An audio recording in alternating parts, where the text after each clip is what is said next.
Alright guys, in this video I want to show you the whole breakdown about the SAR semi and to the M1 stock, and I'm going to talk about my experience with the semi because at the end of the day this market is going to somewhere else, different place. Then I'll show you why, and I will tell you why at the end of the video. So for now, this is the whole M1. Of course, this is the only scope I have here, but I usually have two supremacy scopes, and this technically is the one I was going to use. But just for now to show you how everything goes. For instance, one thing is I want to tell you, I never ever use airsoft stocks. I know a lot of you guys do, because the price wise and everything. But if you have a market that costs you, $1,200, $1,500, don't be cheap on a $20-$50 a stock. It's just a real stock, and it will be worth it. All my stocks are real. I never use airsoft, right? So we take it out of the way. So this is a real wood stock, M1a. Alright, so we are going to do first what I did to the lower to make it work. I got a video on YouTube, so how to show you, kind of show you how, but still, I was watching the video, it's really hard to follow. The lower that I use for that, it's two different ways you can do this. The first way is, the first way when I start making this is chop your lower, you make it fit into the stock, carbon, and put it on, embed it.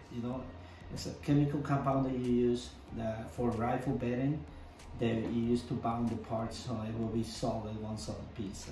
That's why my rifles don't have any holes, any extra nothing. It's just it looks like it's part of the SAR logo is meant to be here. Because inside is another lower stock, and that's how I make it work. That's why it's how when I put my upper, my magazines line up, everything line up where it's supposed to, everything is my normal. Because I use molding section inside the stock, and everything is once you glue everything back together, it's like a one solid piece. So it makes sense. So it's nice. It's like clean, nothing there. Like it was meant to be there, no holes, no nothing. Just the upper is gonna drop in like it was meant to be there. So that's how I do my lowers. So first I'm going to talk about how I run my air system, because last picture that I did, a lot of people ask me, where's your air source?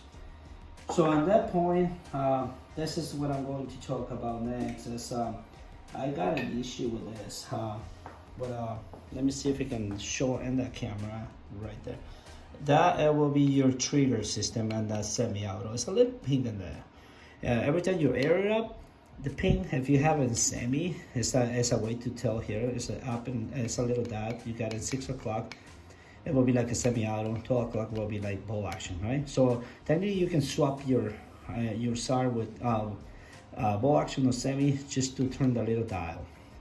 This a little dial, and swap the balls, of course. So when the first time I got this marker, I got a problem with that ping. Me and a friend of mine, we still have the problem, and I'll show you what happened. So the problem is that ping, when you air it up, air escape right from there, and I use almost 500 pressure, output pressure, and no problem with my bolt action. This one is not holding it. The only way to hold it is when you squeeze the trigger. Now it seals up, and it's not, in no air. You let it go, poops the ping out, and the air can escape like really fast rate. Like in a few seconds, your tank is empty.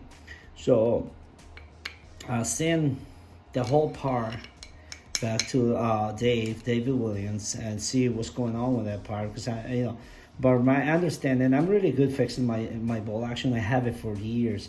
I got a ton of spare parts. I can fix anything for that.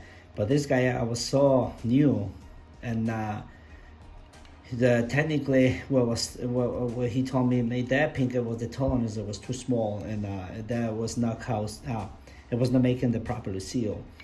So I sent it back, and he did his best, and I'm trying to figure it out, and I got it back, and I still had the same problem. I don't want to blame nobody. I'm just gonna blame myself, and I'm just gonna move on.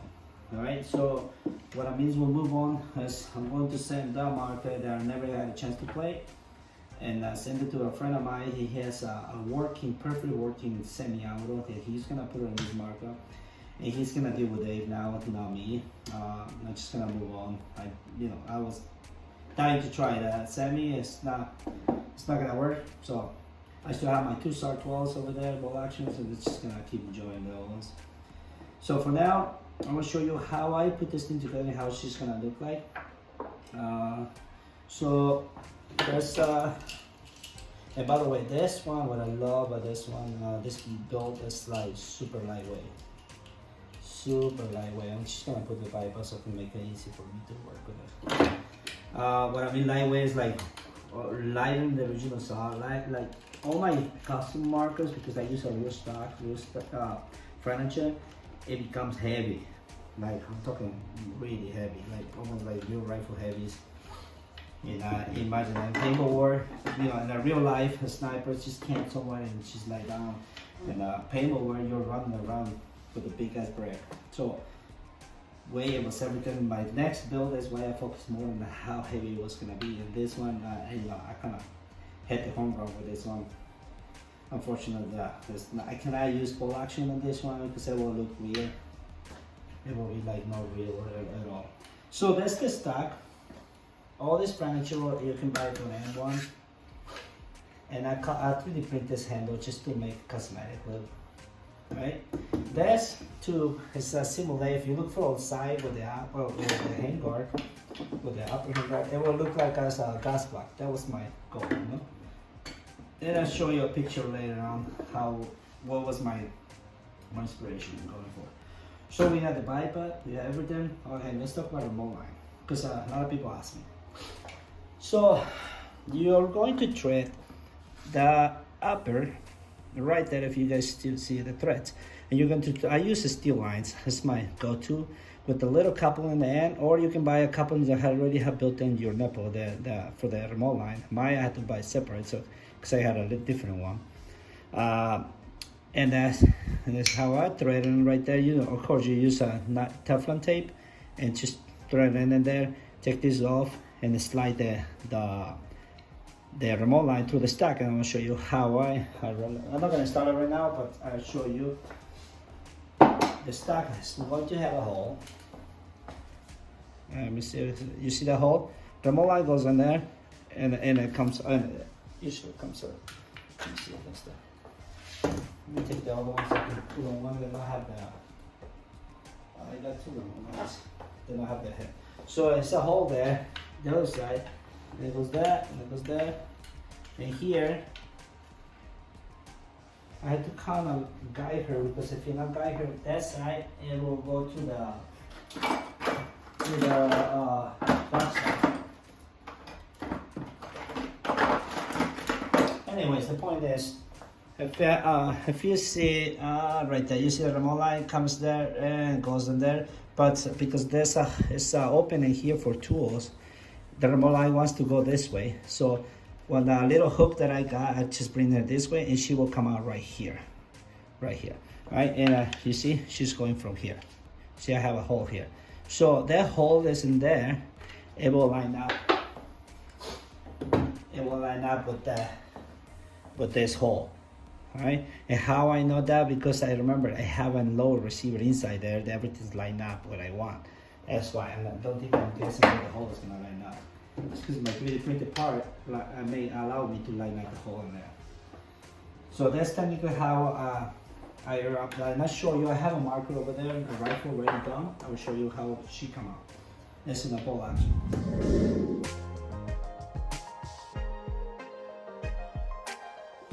Sorry guys, my video died on the phone. So my battery died on the phone. So let's start this guy. We already put the semi engine in there, and this one I had to install the engine before I put it back in here, because I usually chop a little bit low here. The ball actually will be not a problem, but this one is a problem. I don't know why mine it drops better. This one it almost like goes almost straight. So I had to kind of cut a little bit here and then we'll be free, but I decided not to. So we are going to line up this guy and put it in. And there's two holes they had to line up. Always the back hole is the one that always gives me issue. So I'm not trying to line up the front hole. I'm sorry, is the one that always line up improperly. And I had to use a plastic rubber hammer, because I got a nice tolerance. I don't like to be loose. So it looks like I got it right in what I want. Yeah, it looks like I got it in the first shot, maybe not. I don't know. Let's try. A little bit. Maybe not. Maybe just a little head. What I mean, a roller hammer, but I don't have a roller hammer, so we're gonna use that plastic roller thing. Just a little head. It looks like maybe right there. Let's try the pin. There you go. Once the front pin line up, the back one, it will be in place. Boom. Alright? So I always work on the front pin first. Alright, so we got that line up. Now we are working on the barrel with the hanger and everything else. And this barrel, because it's A5 threaded, this is autococker, we're gonna use an adapter. Everything's squeezed off. I'm not gonna tie anything. I'm gonna put that there. Not too tight. Just gonna keep it right there for now. We're gonna line up the gas bladder. We're gonna line up the upper. Oh, I forgot this guy. Sorry, guys. This. That will be the part that I just put it right now. That will be my my camera holder, selfie camera, plus it will be the one that will hold the bracket or the upper hanger. Once everything's installed, okay. So what I'm going to do is find the right size driver. You can tie this bad away. Let me see if it's this one it is. No, it's not. It should be this one, maybe. Perfect.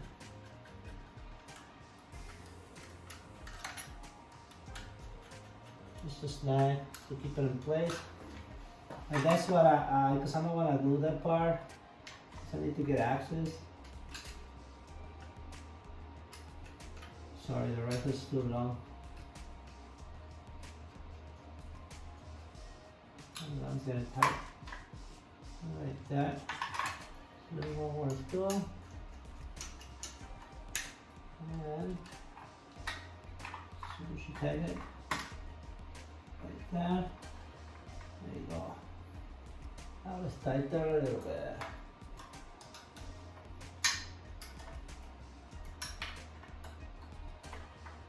Okay. So, and I got another part that will hold it more. So now that's the one that I avoided to come out. There we are, get it in there. Now we are going to work on this guy. That's the one that will be holding the rest on the upper hanger. You can glue it, you can put it together, whatever you feel like it. This is something that was meant to be for this rifle only. So the way it's installed is like it will grab the original sling stop, the original from the rifle, to avoid to keep moving back and left all around the rifle. So it has like this little locking thing. Let me show you here. It will lock right there, and then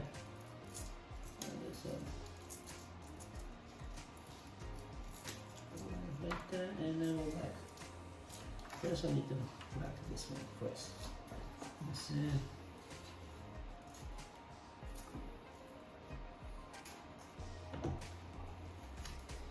Cool. Now we got this one in here. So we're gonna make this. So now you see that it's nice and tight. I will show you how they install the back one.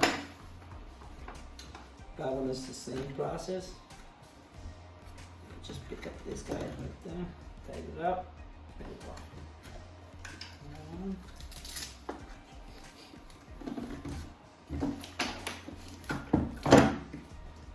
And of that, how this bad boy goes, I forgot. Oh, here it is. There. This one.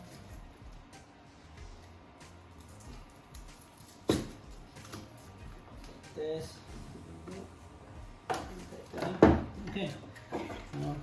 Right there. So the way this works, let's see if you can see it out there. You see how she used one of the strips right there to lock into this part, and that is what keeps this angle, and now we're gonna move, and that will keep my hanger in place too, besides this bracket. All right, so that's how she goes. Now of course you're gonna have a supremacy scope. We simulate this is a supremacy scope. Okay guys, if I can put this on, there you go. We simulate this is a supremacy scope, and of course your 3D printed magazines never fail. Put it right there. That's it. And this is how she's going to look like.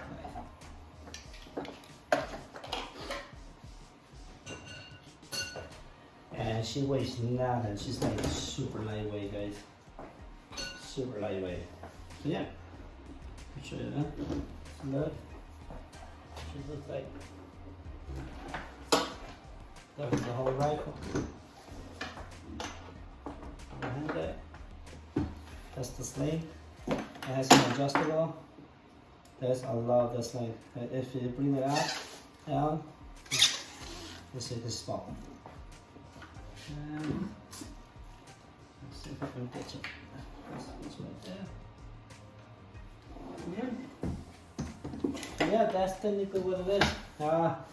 So fortunately, I not got a chance to use her. If in the future, you know, things getting better, and I don't know. I'm gonna say right now. I know the guy is really busy, and I know he's just got another worker with him. So things will get better. But for now, you know, I can't just settle down and wait. I need to move up. And maybe in the future I get another one, and I will build another one. Probably almost like a more longer barrel, almost similar style. So I really like it. With that, yep, that should do this. But for now, my friend from New York, he really wants this one, and he has an upper working semi, and probably you're gonna see her in the field soon. All right, guys. So that's all I got for now, and I hope you see this guy in the video. But let me show you all the arsenal that I got. I would have my 2 bolt actions, because I'm going to let me put this one. Let me put this one here, so I need a space. Purpose not in the way in the camera, so I'm going to bring my other rifles. And of course, I don't have another scope. I only have 2 supremacies. Then I'll show you where is the other one. So that's other Remington. I got a just regular scope just to make it look a little decent. I got a little paint job now. Take the green out to go more like darker brown. Let's see what happens. But that's the beauty when you paint the rifles. This is another custom that I did years ago, and guys, this weighs twice this. So really, that's heavy. Again, I'm not using airsoft stocks, right? This is a Remington 700 Renegade stock, a real stock. If you're gonna buy one of those, it's almost 500, 400 and something dollars, and that's just for the stock. And you can look at that if you want. And that's the bottom line is, because I know some people think, oh, I go to airsoft. I don't think it's worth it. If you want to save money, go ahead, but it's not worth it. At the end of the day, your market will don't feel the same. Some feel like, you know, I feel like a nice solid furniture right now. All right. So that's my my other SAR, guys. My other custom. Oh, and this has the remote line ready to go, so I can show you how the remote line comes out. You see it? There it is. You just install it there. Alright, so that's how it works. And this one, they will free the ball. This one, you don't have to take the upper. You just take the 2 pins. It will free the ball. Alright? And of course, you 3D print the magazines. Alright, that's my other one. And I'll show you my other side. I'm working on this one. This one has one of my supremacists. And this is my other baby. I know she looks different, guys. But oh my god, she's comfortable. Oh, she's comfortable. I got the ball here. I usually, when I storage my markers, I don't storage it with the action on it. I always take the action off, right? This one has it on there because I was working on it. And there you go. I need to put the pins back. But this one, it is super comfortable. Oh my god, like really lightweight. It weighs a little bit more than this one, but less than this one. So right in the medium range. The tank is going to stack. I got a special tank, carbon fiber tank, so I'm just trying to keep the weight down. So that's the powerhouse for these markers. It's a brand new carbon fiber tank. I got it almost in the range of 500, almost, and it's working perfect. So that's my other marker. That's one of my supremacy scopes, and I will show you. This one has this custom thing that I did. So carbon fiber too. And I know it looks weird, looks kind of ugly, but guys, the way you line up with this bad boy, oh my god, it's like super comfortable. And when you carry it around, you don't carry it from here, you just carry it like a normal rifle, just grab it. It will be so much space between that, it's not in your way. If you need it, just drop it down. Solid. And the way I point the carbon fiber to turn out on me, if you notice, is the perfect fit, really tight, plus I tap 2 holes. If you notice, this has 2 holes here, one here, the screws. And it's the same thing about the bypass, right there.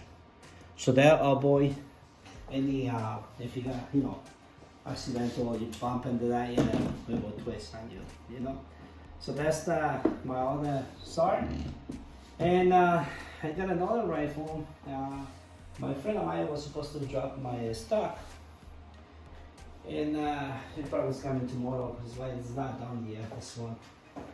I tried last Sunday, and it was a beast. But anyways, I got the barrel. This barrel is the one I use here, and that's have my other supremacy with all this stuff, But that's my other bolt action, and that's really nice. This one. But a lot of people remember that, but there's nothing to do with this right now. But that's what I have. My other supremacy. All right, guys. So that's my collection of sniper rifles. So this one is going new home. This one may goes to new home. I don't know yet. I'm looking to lightweight right now. That's my goal. So far I'm in love with this one. So it's 2. And all 3 I love them, but I only want to keep 2. So let's see what happens with this one and one of those. So I need to choose one. All right, guys. So that's my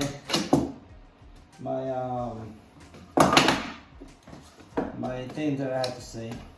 So I have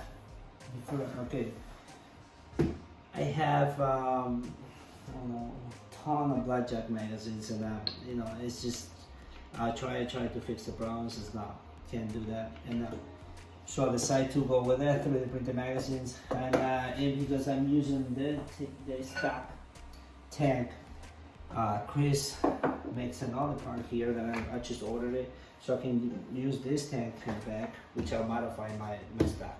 So that's another one. So for now, I'm going to custom make another rifle